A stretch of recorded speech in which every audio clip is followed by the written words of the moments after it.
Hello મિત્રો, કેમ છો? મજામાં? આજે આપણે વાત કરવા જઈ રહ્યા છીએ બોબી દેઓલ અને નંદમુરી બાલકૃષ્ણની તેલુગુ મૂવી ડાકુ મહારાજના ટ્રેલર વિશે. તો ટ્રેલરની શરૂઆત રાજાની મૂર્તિથી થાય છે અને પછી રણમાં ઘોડાઓ દોડતા દેખાડવામાં આવે છે.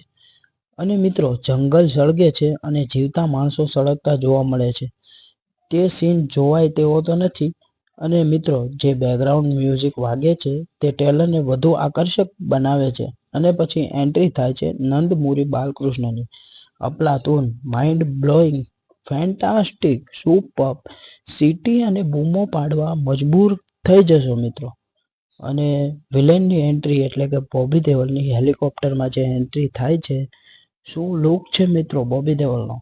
વાત કરીએ તો બાલકૃષ્ણની ટ્રેલરમાં નંદમુરી બાલકૃષ્ણનો એન્ટ્રી દમદાર એક્શન સાથે જે દર્શાવે છે કે તેઓ આ મૂવીમાં બિન અવકાશી અને અડગ પાત્ર ભજવી રહ્યા છે.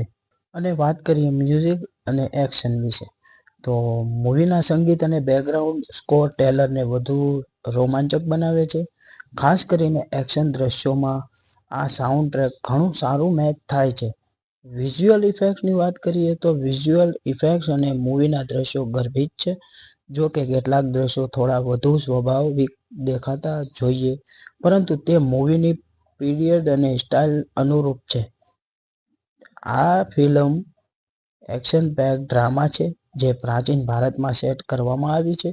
ટ્રેલર જોઈને લાગે છે કે આ મૂવી બોક્સ ઓફિસ પર સફળ થવાની મોટી સંભાવના ધરાવે છે.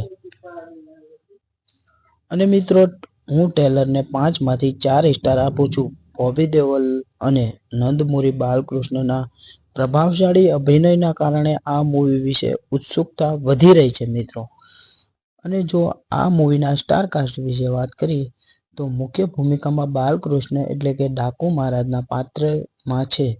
સાથે શ્રદ્ધા શ્રીનાથ, પ્રજ્ઞા જયસ્વાલ, વિલેનમાં બોબી દેઓલ અને રિષિ, ચાંદની ચૌધરી, ઉર્વશી રોટેલા, જીવન કુમાર, સત્યા અકલ્લા, મકરનંદ દેશપાંડે, હર્ષવર્ધન, સચિન ખેંડેકર, હિમજા વગેરે છે. ડાયરેક્ટર કે.એસ. રવિન્દર છે. અને મ્યુઝિકની વાત કરીએ તો થમન એસનું મ્યુઝિક સુપર. અને મિત્રો, આ મૂવી 12 જાન્યુઆરી 2025 રિલીઝ થવા જઈ રહી છે. તો મિત્રો, તમારું આ ટ્રેલર વિશે શું મંતવ્ય છે કોમેન્ટ કરીને જરૂર જણાવજો. જય શ્રી રામ.